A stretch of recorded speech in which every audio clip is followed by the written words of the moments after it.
कलयुग कहीं बाहर से नहीं आया। ये सबसे बड़ी गलतफहमी है। कलयुग बाहर से नहीं, कलयुग हमारे अंदर से आया है। कलयुग हमारे आदतों में प्रकट हुआ है। कलयुग हमारे व्यवहार में, हमारी मानसिकता में प्रकट हुआ है। क्योंकि जैसे जैसे सुख के साधन बढ़ते गए, वैसे वैसे हम भीतर से दुखी होते गए। है कि नहीं बताइए? जैसे सुख के साधन बाहर बढ़े, वैसे दुख भीतर बढ़ना शुरू हो गया।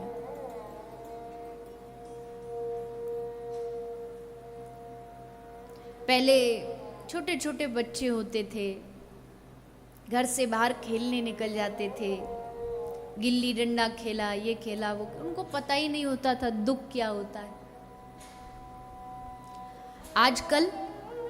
आजकल छोटे छोटे बच्चों को स्कूल्स में काउंसलिंग करानी पड़ती है। अच्छे अच्छे स्कूल में बच्चों की काउंसलिंग होती है, छोटे छोटे बच्चे, क्योंकि सुख साधन बाहर से बढ़ा और भीतर से दुख प्रकट हो गया। अब हमें धारणाएं बदलनी होगी। पहले धारणाएं क्या थी? गरीब की मदद करो। पहले ये धारणा थी कि गरीब की मदद करना पुण्य है। आजकल गरीब की मदद की आवश्यकता नहीं।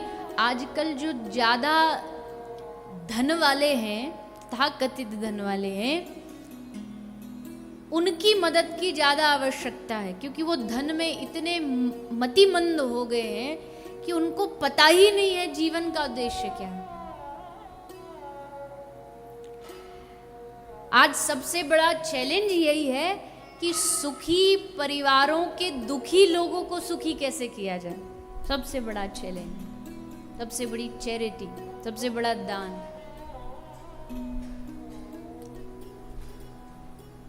और ये दुख आया क्यों?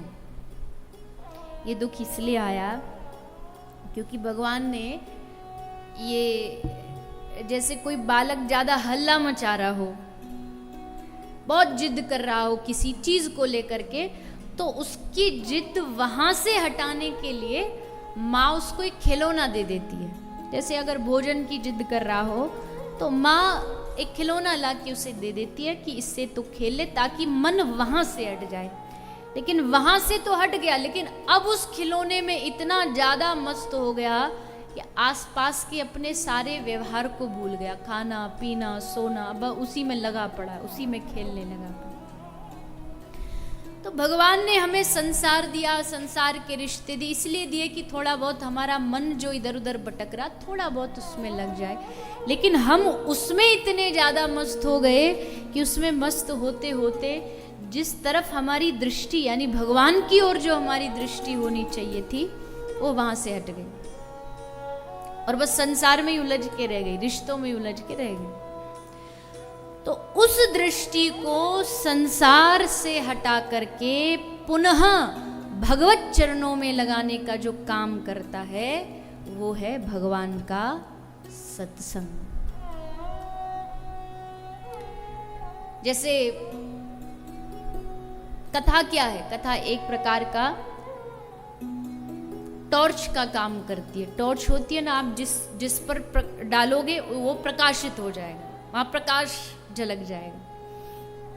तो ठीक उसी प्रकार सत्संग में जो कथा कहने वाला, चाहे वो वक्ता है, चाहे कोई महापुरुष है, चाहे कोई संत है, वो जो अपनी बातों से प्रकाश डालता, और प्रकाश किस पर होना चाहिए, ये भी बहुत महत्वपूर्ण चीज है। अगर वो वक्ता, अगर वो कहने वाला भगवान की ओर प्रकाश न डाल के केवल अपनी ओर प्रकाश डाले, तो ऐसा देखने को मिलता है।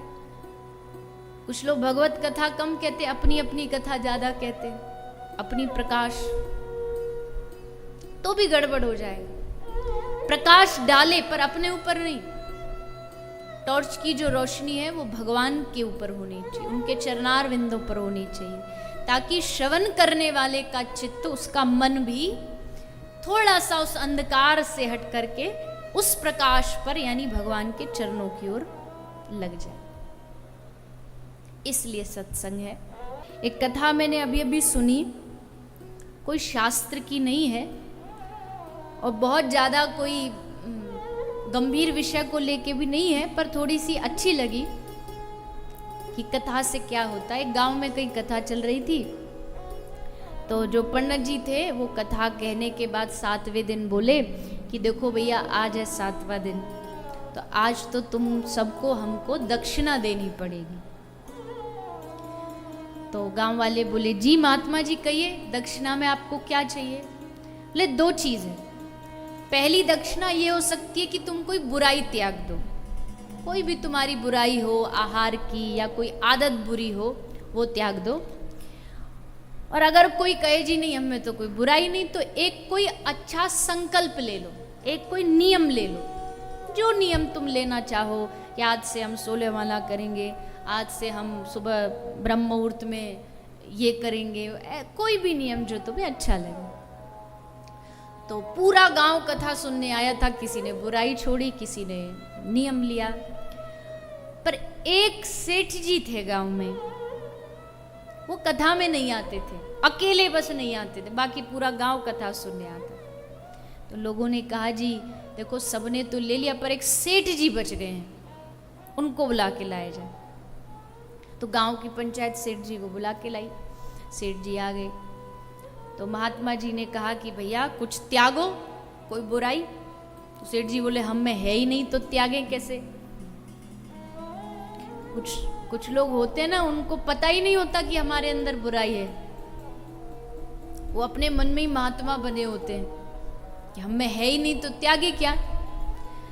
महात्मा जी बोले अच्छा ठीक है, नहीं है तुम्हारे पास कोई बुराई तो चल, पर नियम ले लो कोई। नियम ले लो, नियम लेकर के क्या होगा? कुछ भी ले लो जो तुम्हारी इच्छा करे। गांव वाले बोले तुमको लेना ही पड़ेगा, सेठ जी देखो सबने लिया, आप नहीं लोगे तो नाक कट जाएगी गांव की। तो सबने थोड़ा सा उनको प्रेशर किया। तो सेठ जी बोले अच्छा ठीक है, हम एक नियम ले रहे हैं। कौन सा नियम? हमारे घर के सामने कुम्हार रहता है, हम नियम ले रहे हैं जब तक उसका मुख नहीं देखेंगे तब तक पानी नहीं पिएंगे, रोज उसका मुख देखेंगे। सब गांव वाले हंसने लगे, ये कोई नियम है? पर महात्मा जी ने कहा कोई बात नहीं बेटा, तू ये ले ले, यही कथा का नियम तेरा जीवन बदल देगा। तो सेठ जी ने पल्ला झाड़ने के लिए नियम ले लिया। उनको लगा कि इसमें क्या है, सुबह सुबह रोज तो वहीं रहता, सुबह उठ के देख लूंगा, फिर अपनी दिनचर्या शुरू।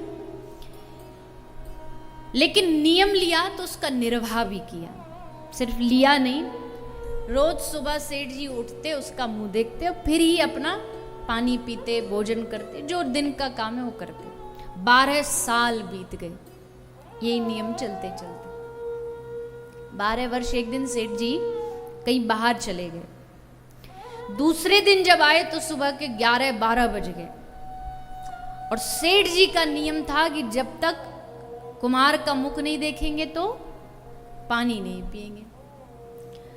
अब सेठ जी भागे भागे आए दूसरे गांव से, जल्दी जल्दी, प्यास लग रही, भूख लग रही, क्या करे? कुम्हार का मुख देखने के लिए उसके घर गए तो पत्नी बोली सेठ जी कुम्हार जो है, पति जो था उसका, बोले वो तो पहाड़ पे गया है माटी लेने के लिए।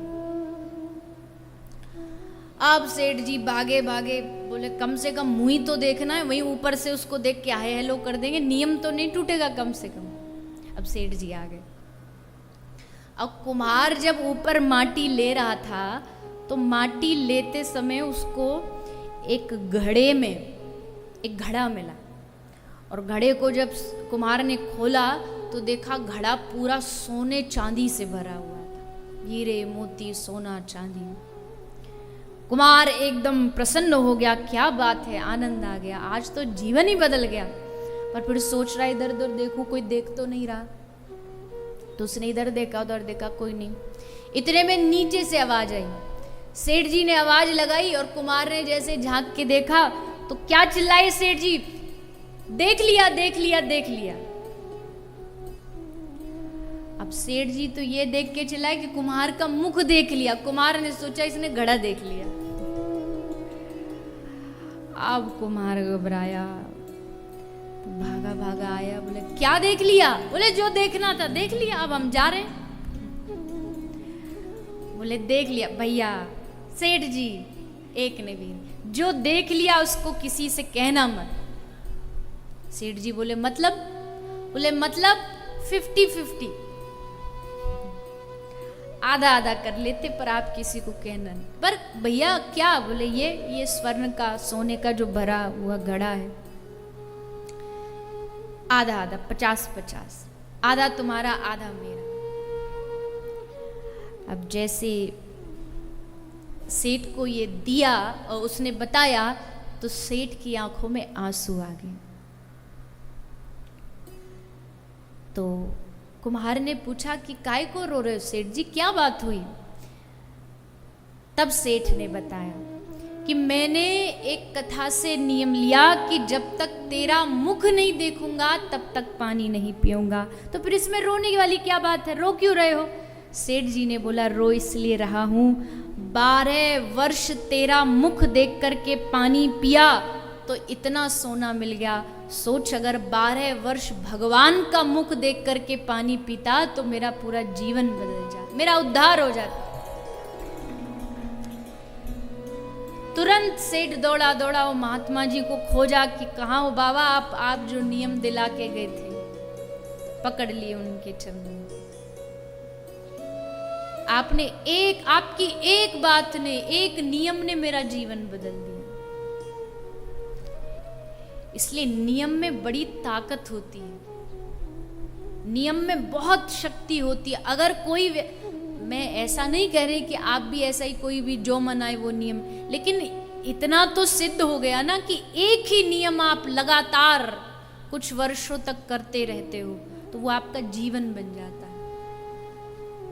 आपका जीवन वैसा बन जाएगा अगर आपने उस चीज को नियमित बना लिया तो।